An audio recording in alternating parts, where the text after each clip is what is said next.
खुलुमबाय बे समाव बडोलेण्ड इंखं टेलिभिजननि स्टुडिय'आव आं ज्योति बसुमतारी। खुलुमबाय आं निहा ब्रह्म। दिनैनि गाहाय रादाबफोराव दं।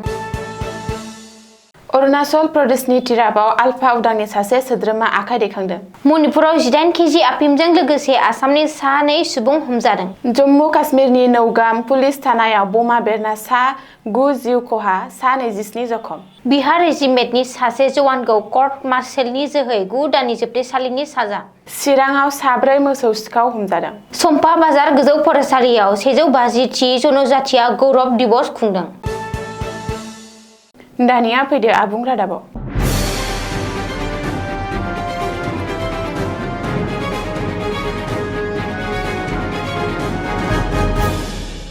नसुं रायजो अरुणाचल प्रदेशआव उदखारि आफाद आलफा उदांनि सासे सोद्रोमाया आखाइ दैखांदों।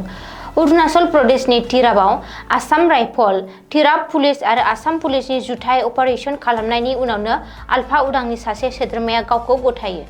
तिराप जिल्लानि नंगल गामियाव बे जुथाइ अपारेशनखौ खालामदोंमोन।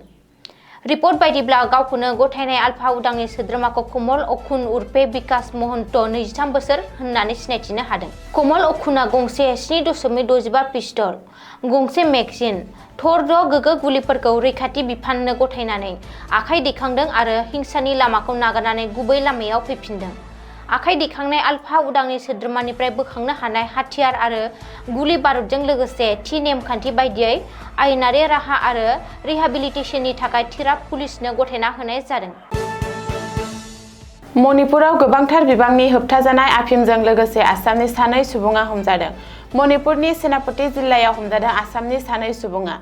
मणिपुराव आफिमजों लोगोसे हमजानाय आसामनि सानै सुबुंनि गेजेराव सासे आइजो दं। हमजानाय सानैबो सुबुङा कामरुप जिल्लानि होननानै मिथिनो हादों, नाथाय बिसोरनि मुंखौ रैखाथि बिफाना सोराङाव लाबोआखै। रिपर्ट बादिब्ला शुक्रबारखालि माराम पुलिस थानानि चेक पइन्टआव मणिपुर पुलिस आरो सिआरपिएफनि मोनसे हानजाया गंसे ट्राकखौ होबथानानै सिग्रोमनायाव 18.2 केजि आफिमजों लोगोसे सानै असमिया सुबुंखौ हमनो हायो। ट्राकआव स्रोद चेम्बार बानायनानै 18.2 केजि आफिमखौ हमनो हायो। संगालि रिपर्टनि सायाव बिथा खालामनानै बे अपारेशनखौ खालामनाय जादोंमोन। मोनसे अपारेशनाव आफिम जब्द खालामनो हानाय जाथाया भारत म्यानमार सिमायाव आफिम फालांगिनि सायाव बांबोनाय जिंगाखौ दिन्थियो। जम्मु काश्मीरनि श्रीनगर नौगाव पुलिस थानायाव गिख्रंथाव बमा बेरदों। हरनि 11:22 रिंगासोआव बे गिख्रंथाव बमा बेरफ्रुनाया 9 सुबुङा जिउ खहा जानायजों लोगोसे 22 सुबुंफोरा जखम जायो। जखम जानाय जवानफोरनि गोबांसायानो गोब्राब हालोदाव फाहामथाय लागासिनो दं। खौरां मोननाय बायदिब्ला रैखाथि जवानफोरा जब्द खालामनो हानाय बमाया नौगाम पुलिस थानायाव बेरदों। फरेनसिकनि मोनसे हानजाया बेफ्रुग्रा मुवाफोरखौ नायबिजिरबाय थानाय समावनो बे जाथाया जादों। गुबुन गुबुन अपारेशनाव जब्द खालामनो हानाय बमा आरो बेफ्रुग्रा मुवाफोरखौ पुलिस थानायाव दोननाय जादोंमोन। दिल्लीयाव बेफ्रुनाय जाथायजों लोब्बा लाना हमजानाय डक्टर मोनजामिल गानानि न'निफ्राय बोखांनो हानाय 360 केजि बेफ्रुग्रा मुवानि मोनसे बाहागोखौ नौगाम थानायाव दोननाय जादोंमोन आरो बे बेफ्रुग्रा मुवाखौ फरेनसिकनि टीमआ नायबिजिरनाय समावनो हरखाब बेफ्रुयो। मख'नो गोनांदि दिल्ली लाल किल्लानि साखाथियाव बमा बेरनायनि उनाव जम्मु काश्मीर पुलिसआ गोख्रों अपारेशन खालामगासिनो दं। बेनि गेजेरावनो माखासे बमा आरो बेफ्रुग्रा मुवाफोरखौ बोखांनो हादों। रिपर्ट बायदिब्ला नौगाम पुलिस थानायाव बमा बेरनायाव जिउ गोमानाय आरो जखम जानाय सुबुंफोरनि गेजेराव बांसिनानो पुलिस जवान आरो माखासेया फरेनसिक टीम। जखम जानायफोरखौ भारतारि रौनियानि 92 बेस हस्पिटाल आरो शेर-इ-काश्मीर इनस्टिट्यूट अफ मेडिकेल साइन्सआव एडमिट खालामनाय जादों। बबेखानि बमा बेरनायनि जुनै नौगाम पुलिस थानाया आबुङै थेर-बेथेर जादों। बिहार रेजिमेन्टनि 9थि बेटेलियनाव साख्रि मावनाय हावलदार अभय कुमार सिंहखौ 2 दायनि थाखाय दायनिगिरि हमदों। फाहामथाय सोलिबाय थानाय समाव खारखोमानाय आरो नंखाय फोरमान बिलाइ बाहायनायनि 2 केसनि सायाव बिजिरनानै इन्डियान आर्मिनि खान्थि बायदियै कर्ट मार्शेल साजा फोसावदों। सोलिफु बोसोरनि जानुवारि दानाव आर्मिनिफ्राय आजिरा लादोंमोन हावलदार अभय कुमार सिंहआ। बे समावनो बिथांनि हेंथायै आब्रुथि गोनां खामानिया सोलिफुबाय थादोंमोन आरो आर्मि एक्टनि 123 दफानि सिङाव आजिरा लानायनि उनाव आर्मि इउनिटजों सोमोन्दो दंमोन। आर्मिनि सासे जवानखौ कर्ट मार्शेलाव 3 बोसोरनिबो बांसिन सम बिहारनि गावनि गामियाव थानायनि थाखाय दायनिगिरि महरै हमनायनि उनाव 9 दाननि गोख्रों जोबथेसालिनि साजा होनाय जायो आरो साख्रिनिफ्राय होखारनायनि साजा होनाय जादों।